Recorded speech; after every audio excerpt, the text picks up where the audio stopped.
Hello दोस्तों, कैसे हैं आप लोग। आज हम पढ़ने वाले हैं गणराज्य। गणराज्य लोकतंत्र हमने पढ़ लिया था। लोकतंत्र के बाद बात करेंगे हम गणराज्य की।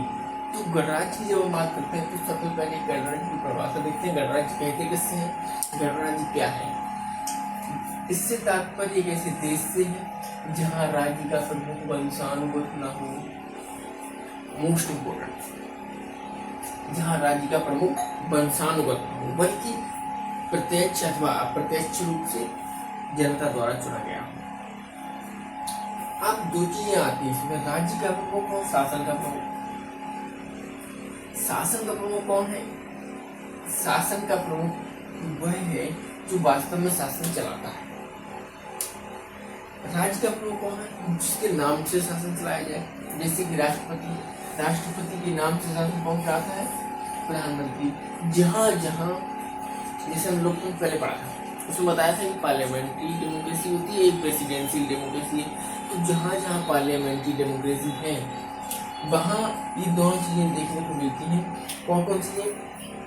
एक तो शासन का प्रमुख होता है, एक राज्य का प्रमुख होता है। एक शासन का प्रमुख होता है, एक राज्य का प्रमुख होता है, ठीक है। और राज्य के प्रमुख से आशय क्या है कि राज्य का प्रमुख होता है राष्ट्रपति और राज्यपाल। शासन के प्रमुख का आती है प्रधानमंत्री, यानी कि शासन जो चलाए वास्तविक रूप से। नाम मात्र का शासन और वास्तविक शासन दो कंसेप्ट होते हैं। दोनों कंसेप्ट यहाँ देखने को मिलते हैं। लोकतंत्र में शासन का प्रमुख होता है। गणराज्य का मतलब क्या होता है? राज्य के प्रमुख से होता है। लोकतंत्र का मतलब होता है, लोकतंत्र का मतलब होता है शासन के प्रमुख से और इसका मतलब होता है राज्य के प्रमुख से। शासन का उद्देश्य क्या है? प्रस्तावना के अनुसार, प्रेम्बल के अनुसार शासन का उद्देश्य क्या है? शासन का उद्देश्य है न्याय।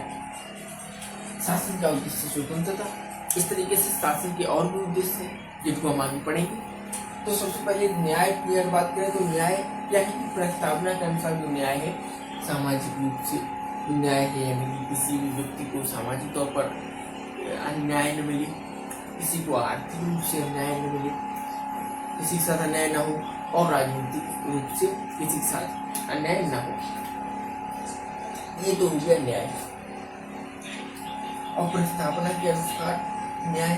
और अब बात करें स्वतंत्रता, तो विचारों की स्वतंत्रता, विचारों की स्वतंत्रता, अभिव्यक्ति की स्वतंत्रता, विश्वास, धर्म और उपासना की स्वतंत्रता। 5 स्वतंत्रताएं हैं। हालांकि इन पे बाउंडेशन भी है जो हम आगे पढ़ेंगे। किसी भी विषय पर सोचना और चिंतन करना, किसी भी विषय सोचना और चिंतन करना, इस पर बाउंडेशन है। आप कुछ भी सोचिए, इससे किसी को कोई फर्क नहीं पड़ता। लेकिन अभिव्यक्ति उस विचार को जब प्रकट कर दोगे तो अभिव्यक्ति स्वतंत्रता वहां बाउंडेशन है। या आप देश विरोधी भाषण नहीं दे सकते, देश विरोधी भाषण नहीं दे सकते आप। लेकिन कुछ लोग ऐसे हैं जो सोचते हैं, सोचने में कोई बुराई नहीं है। कोई कुछ भी सोचे उससे किसी की कोई वो नहीं होती है, किसी को पता ही नहीं चलता सोचना क्या है। कुछ भी सोचिए, लेकिन नहीं सोचिए तो अच्छा है। देश के हित में ही सोच रखिए। विचारों को प्रकट करना, जिन विचारों यहाँ विचारों को सोचना था यहाँ प्रकट करना है। विश्वास की स्वतंत्रता, किसी विचारधारा को में विश्वास किसी विचारधारा को स्वीकार करना। कोई विचारधारा आप मानिए, किसी को कोई इसमें अहित ना हो। ये नहीं कि हम आतंकवाद मानेंगे, आतंकवाद को फॉलो करेंगे, उसमें विश्वास रखेंगे, ऐसा नहीं। उसके बाद बात करें हम धर्म की स्वतंत्रता। धर्म किसी भी धर्म पंथ को स्वीकार करना। आपकी इच्छा है, आप किसी भी धर्म से, किसी पंथ से, किसी भी तरीके से आप अपने धर्म को स्वीकार करिए। इसमें किसी की कोई वो नहीं है, दबाव नहीं है आपके ऊपर कि आपको इस धर्म में रहना है। ये जो भी है उपासना की स्वतंत्रता, अपने धर्म के अनुसार व्यवहार करने की स्वतंत्रता, अपने धर्म के अनुसार व्यवहार करने की स्वतंत्रता। यानी ऐसा नहीं कि आप पत्थरबाजी करेंगे। पत्थरबाजी किसी भी धर्म में नहीं सिखाया। हालांकि हो सकते हैं कोई ऐसे, मैं आप बयान नहीं दे रहा हूँ, लेकिन सच्चाई ये सर धर्म के नाम पे धंधा बना रखा है।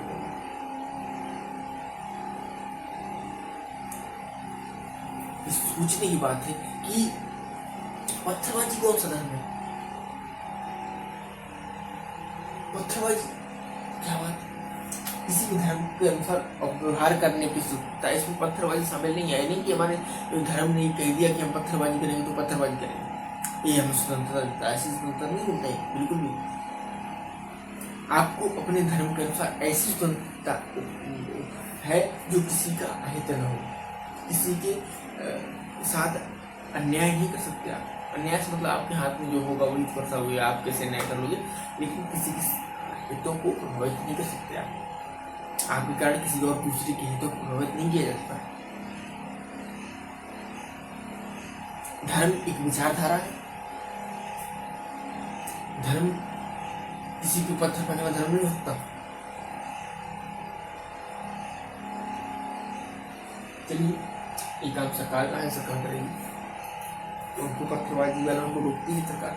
और खासकर ये बात इस भाजपा सरकार में है, होनी भी चाहिए कि वो पत्थरबाजी वालों पर अंकुश लगा रहे, और जरूरी भी है। चलिए, ये हो गया। नेक्स्ट पढ़ते हैं, तो इसको मिटा दें, नेक्स्ट पर ध्यान देते हैं। अब बात करते हैं समानता की। समानता, संविधान में समता शब्द दिया गया है, दोनों का अर्थ लगभग सेम है। वो आप बताएंगे क्या अंतर, छोटा सा अंतर है वो बता देंगे। प्रतिष्ठा की समानता, इसका अर्थ है समाज में प्रत्येक व्यक्ति का स्थान जाति धर्म क्षेत्र के आधार पर निर्धारित नहीं होगा, बल्कि सभी व्यक्ति समान होंगे। कोई भी व्यक्ति ऐसा नहीं किसी को धर्म क्षेत्र के आधार पर किसी के साथ भेदभाव किया जाए, सभी समान है। और ये समानता कई प्रकार की ये समानताओं को समाप्त करती है, कई प्रकार की समानता को समाप्त करती है। पहले सीखिए,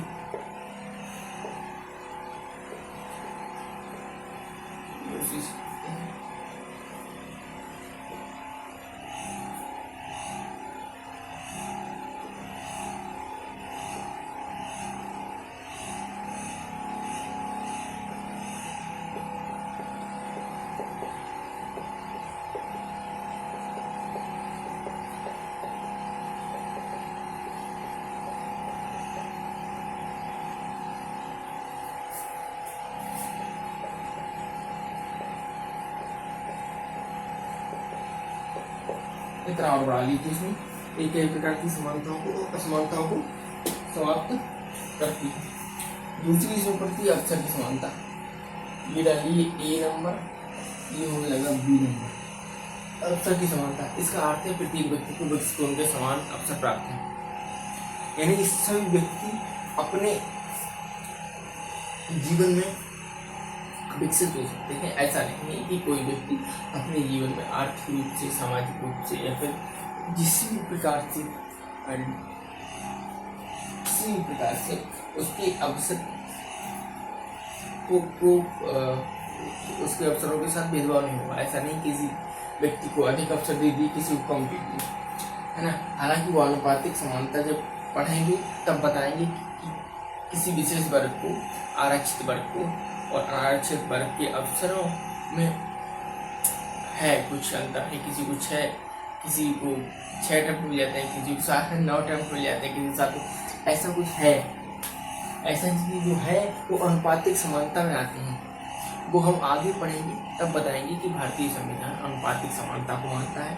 और अनुपातिक समानता का मतलब ये है कि जैसे कोई चीज़ भारत सरकार दे रही है तो गरीबों को अधिक देगी। मान लीजिए कोई चीज़ बांट रही है, आवंटित कर रही है, जैसे राशन, मान लीजिए जैसे भारत सरकार ने जैसे किसी को राशन दिया, उस राशन में सारे ही देश के नागरिकों को मिलना चाहिए, समानता की बात करते हैं। अब वो एक है हमारे साथ समानता नहीं, एक अंबानी का बेटा भी आ जाए, वो कहीं हमको भी राशन चाहिए तो उसको नहीं दिया जाएगा। क्यों? क्योंकि वहाँ समानता नहीं होगी। वो अनुपातिक समानता, भारतीय संविधान अनुपातिक समानता को मानता है। तो उसकी बात हम अवसर की समानता में उसकी बात अलग तरीके से करेंगे, पूरा पढ़ेंगे तब। लेकिन पहले ये पढ़ लीजिए, प्रस्तावना पढ़ लीजिए, उसके बाद बात करेंगे, उसके बारे में बात करेंगे। ठीक है, तो उतना बड़ाइए नहीं। प्रत्येक व्यक्ति को विकसित होने का समान अवसर प्रदान करना, विकसित होने का लिख लो,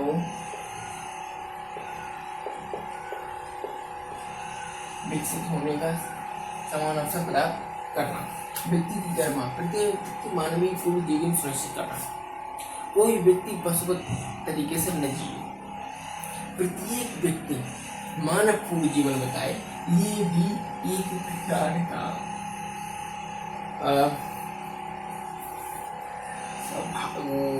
ये भी एक प्रकार की व्यक्ति की महत्वपूर्ण भूमिका तो नहीं करेगी, लेकिन ये महत्वपूर्ण चीज है एक, जो एक भारतीय संविधान में दी है। भारतीय संविधान की प्रस्तावना में इसका जिक्र होता है कि व्यक्ति गर्मा मानवीय गर्मापूर्ण जीवन सुनिश्चित करे, कोई इस प्रकार से न जिए जैसे वो पशुवत योनि में जी रहा हो, यानी पशुवत तरीके से रह रहा हो, है ना। ऐसा नहीं है, किसी के साथ ऐसा नहीं होना चाहिए, ठीक। और एकता और अखंडता, एकता क्या है, यह एक मनोवैज्ञानिक संकल्पना है और अखंडता एक भौगोलिक संकल्पना है। बंधुता और एकता में अंतर यह है कि ये छोटे लेवल पे है और ये बड़े लेवल पे, अंतर और कुछ नहीं है, बहुत ही साधारण है। और मुझे लगता है कि कुछ भी ऐसा नहीं है जो आपको समझ नहीं आ रहा है। यदि कुछ समझने में कठिनाई हो रही है तो कमेंट बॉक्स में जरूर बताइएगा, मैं नेक्स्ट वाले लेक्चर में आपकी वो जरूर क्लियर करूँगा, क्योंकि आपके डाउट्स होंगे, सारे डाउट्स आपके लिए होंगे। लेकिन ये वीडियो थोड़ा टाइम बाद आया है, तो उसके लिए चलिए प्रयास करेंगे जल्दी से जल्दी डेली वीडियो अपलोड करें। कुछ समस्याओं की वजह से नहीं हो पा रहा है, चलिए कोई नहीं, मैं देखता हूँ। फिर आज के लिए इतना ही, आज के लेक्चर में इतना ही, मिलते हैं नेक्स्ट लेक्चर में, तब तक के लिए धन्यवाद। और नेक्स्ट लेक्चर हम क्या पढ़ेंगे, नेक्स्ट लेक्चर हम पढ़ेंगे प्रस्तावना की आलोचना और प्रस्तावना का महत्व, हाँ, प्रस्तावना की आलोचना और महत्व के बारे में जानेंगे। उसके बाद नेक्स्ट लेक्चर लास्ट होगा प्रस्तावना के लिए, उसके बाद हम मौलिक अधिकार की तरफ बढ़ेंगे, मौलिक अधिकार पढ़ेंगे, ठीक है। चलो ठीक है, इनको देख लीजिए आप, और आशा करता हूँ आपके सारे कंसेप्ट क्लियर हो रहे होंगे। तो बने रहिए हमारे टारगेट वाला चैनल पर, और उसको शेयर करिए, सब्सक्राइब करिए और बेल आइकन दबाना ना भूलें, क्योंकि आवश्यक है, हमें भी इससे थोड़ा मोटिवेशन मिलता है। और खुश रहिए, चलिए, और ध्यान रखिए।